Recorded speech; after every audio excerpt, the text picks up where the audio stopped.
The Korean War, June 25, 1950. A single day that changed the Korean peninsula forever. North Korean troops, armed and determined, crossed the 38th parallel, invading South Korea. This was the start of the Korean War, a conflict that would draw in the world's superpowers and leave millions dead. After decades under Japanese rule, Korea had been split into two nations: the Communist North, backed by the Soviet Union, and the Democratic South, supported by the United States. Tensions were high, and war was inevitable.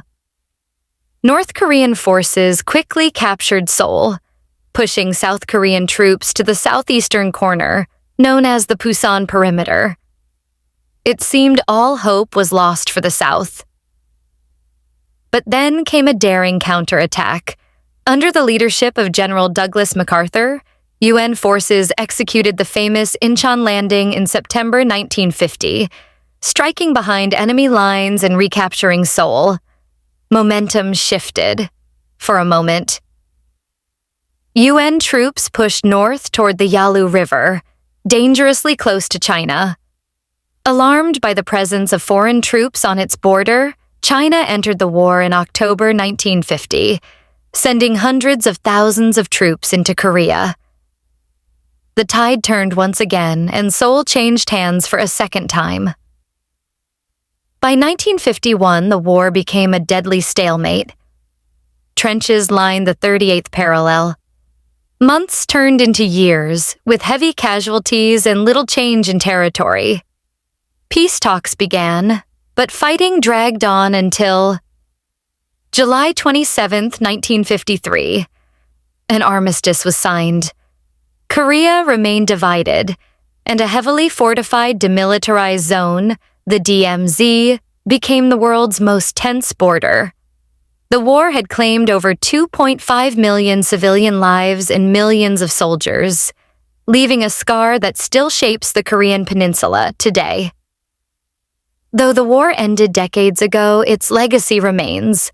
South Korea rose from the ashes to become a technological and cultural powerhouse. North Korea, meanwhile, remains isolated. The Korean War may have frozen the lines on the map, but its impact continues to shape history. 1. Background. After Japan's defeat in World War II, 1945, Korea was liberated from Japanese rule. Korea was divided at the 38th parallel. North Korea, supported by the Soviet Union. South Korea, supported by the United States.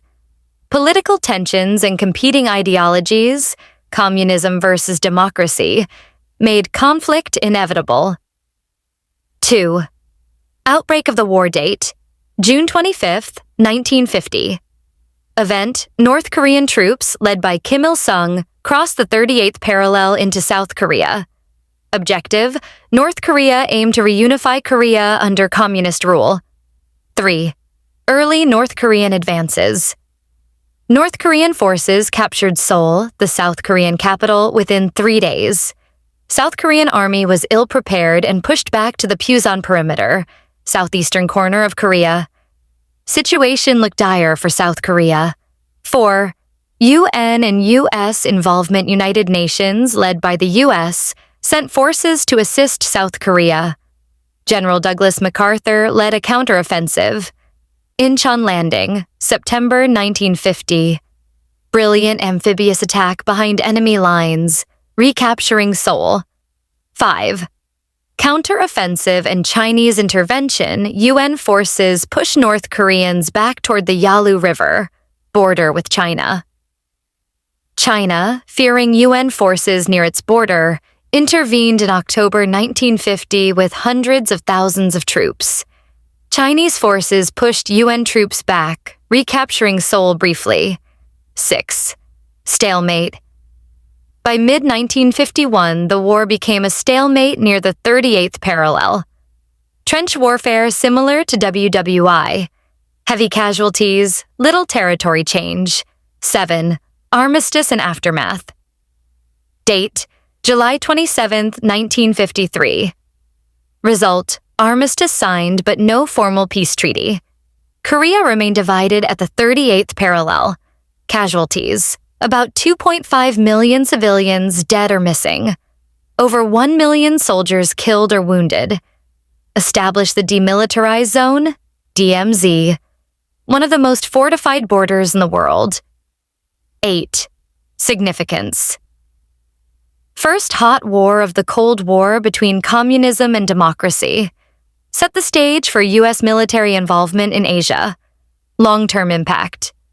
South Korea eventually became a democratic and economic powerhouse. North Korea became isolated and militarized.